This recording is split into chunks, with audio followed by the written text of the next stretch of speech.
Most people accept being told no.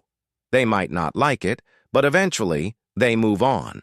Then there are people who treat no like the beginning of a negotiation, and every once in a while you meet someone who believes the rules simply don't apply to them. A few months ago, I met someone exactly like that. She wasn't asking to borrow a ladder. She wasn't asking for help. She demanded unrestricted access to my private swimming pool. When I refused, she smiled like she'd already won and said, "We'll see what the city thinks about this." She expected that sentence to intimidate me. Instead, it almost made me laugh, because the person she planned to use against me worked for the city. She just didn't realize she was talking to him. I've lived in the same neighborhood for nearly 12 years. It's the kind of place where everyone knows each other's names. People wave while walking their dogs. Kids ride their bikes until the streetlights come on. Most disagreements never last longer than a day. Life was peaceful. At least, it was until Karen moved in. She seemed pleasant enough during her first few weeks. She introduced herself to everyone, baked cookies for a couple of neighbors, and talked about how excited she was to join such a friendly community. But before long, people started noticing a pattern. Karen didn't make requests. She made expectations. If someone parked in front of her house, she'd knock on their door and ask them to move. If tree branches from the next yard blocked part of her view, she'd insist they be trimmed. One family, even, stopped letting their kids play basketball in the driveway because Karen complained about the noise almost every afternoon. Nobody wanted unnecessary drama. Most people simply gave in. I stayed out of it. Our houses were a few doors apart, and we rarely crossed paths. That changed on one unusually hot Saturday afternoon. It was one of those summer days where the heat seemed to rise straight off the pavement. I'd spent the morning cleaning my pool, checking the water chemistry, and getting everything ready for a family barbecue the next day. I was putting away the pool vacuum when someone started pounding on my side gate. Not knocking. Pounding. I walked over and opened it just a few inches. Standing outside was Karen. Behind her were 4 children wearing swimsuits, holding towels and inflatable pool toys. She looked past me into the backyard. "There it is," she said with a smile. "I told them you'd open the gate." I blinked. "I'm sorry? The kids have been waiting all morning." She pointed toward the pool. "Go ahead." For a second, I honestly thought she was joking. When I didn't move, her smile faded. "You've got the biggest pool on the block." "That's true. So why keep it to yourself?" I let out a small laugh. "Because it's my backyard." Her expression hardened. "So you're actually saying no?" "I am." One of the kids looked disappointed. Another asked if they could just swim for a little while. Before I had a chance to answer, Karen sighed dramatically. Looks like some people don't believe in sharing. She made sure to say it loudly enough that a couple walking their dog slowed down to look in our direction. I could already tell what she was trying to do. Turn a simple conversation into a public spectacle. I kept my voice calm. "I understand the kids are disappointed. But this is private property. If someone gets hurt in my pool, I'm responsible." Karen crossed her arms. "So you're worried about getting sued?" "I'm worried about everyone's safety." She shook her head as if I'd just admitted something shameful. That's unbelievable.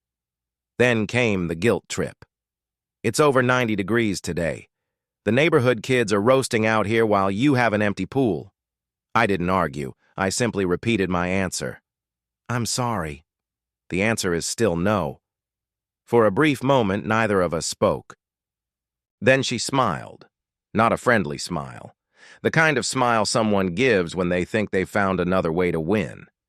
She pulled out her phone.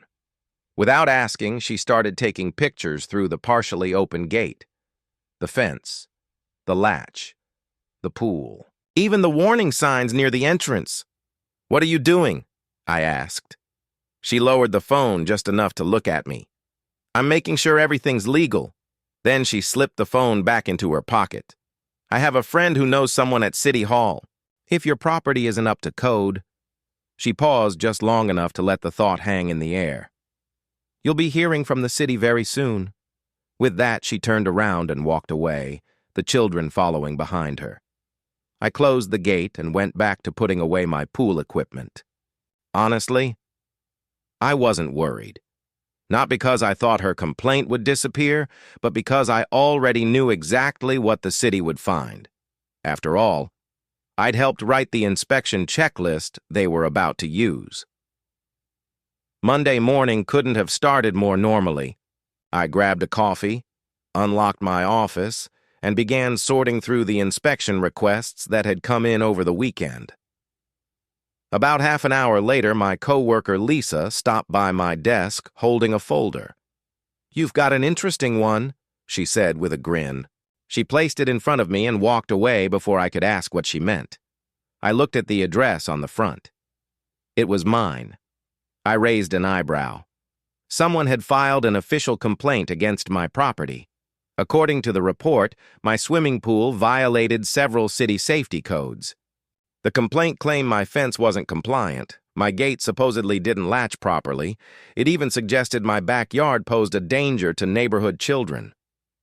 At the bottom of the page was a name I already expected: Karen. I leaned back in my chair and smiled. Not because she'd reported me, but because I knew my property had passed every required inspection years ago. I had made sure of that. Still, every complaint has to be reviewed. That's how the system works. So I opened the attached photos one by one. The first showed my side gate. The second focused on the pool fence. The third made me stop scrolling. Karen had been so focused on photographing my backyard that she'd accidentally captured part of her own. Most people would have seen a nice patio.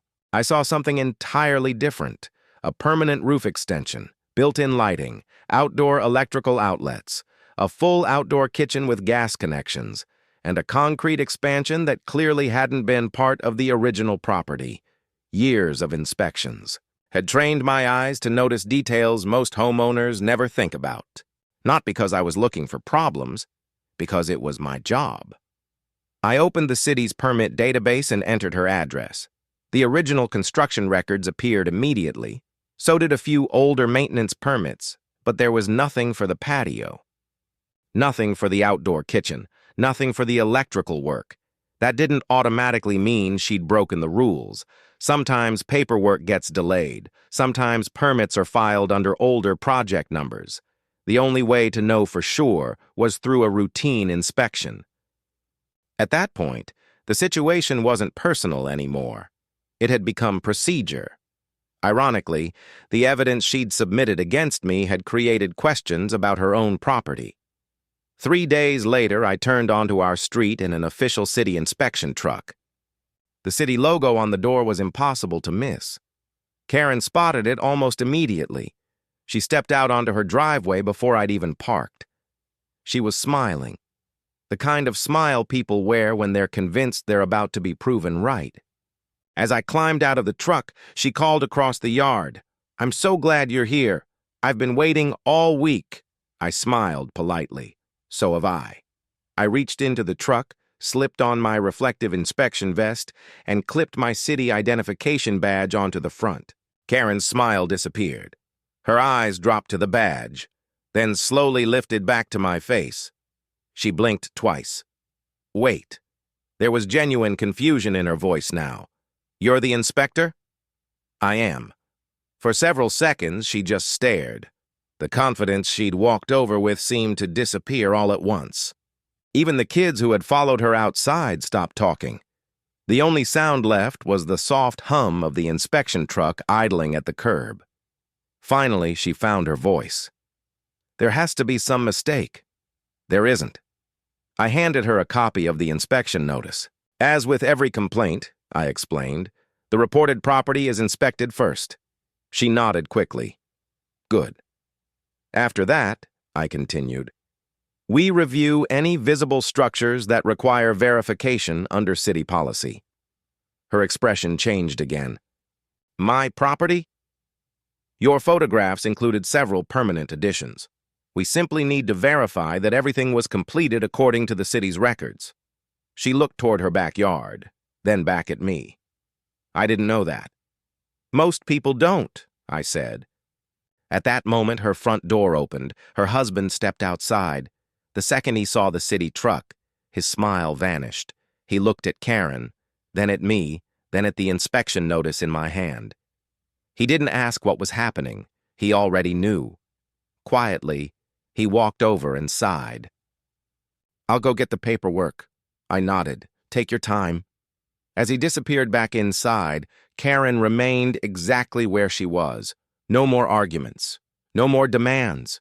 No more confident speeches. She simply stood there watching the situation she'd started unfold in a way she had never imagined. And for the first time, she realized this wasn't a neighborhood disagreement anymore. It was an official inspection. A few minutes later, Karen's husband returned, carrying a thick accordion folder.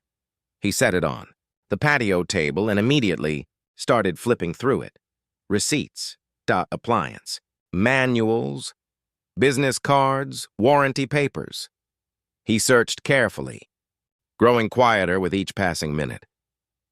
"I know we kept everything," he muttered.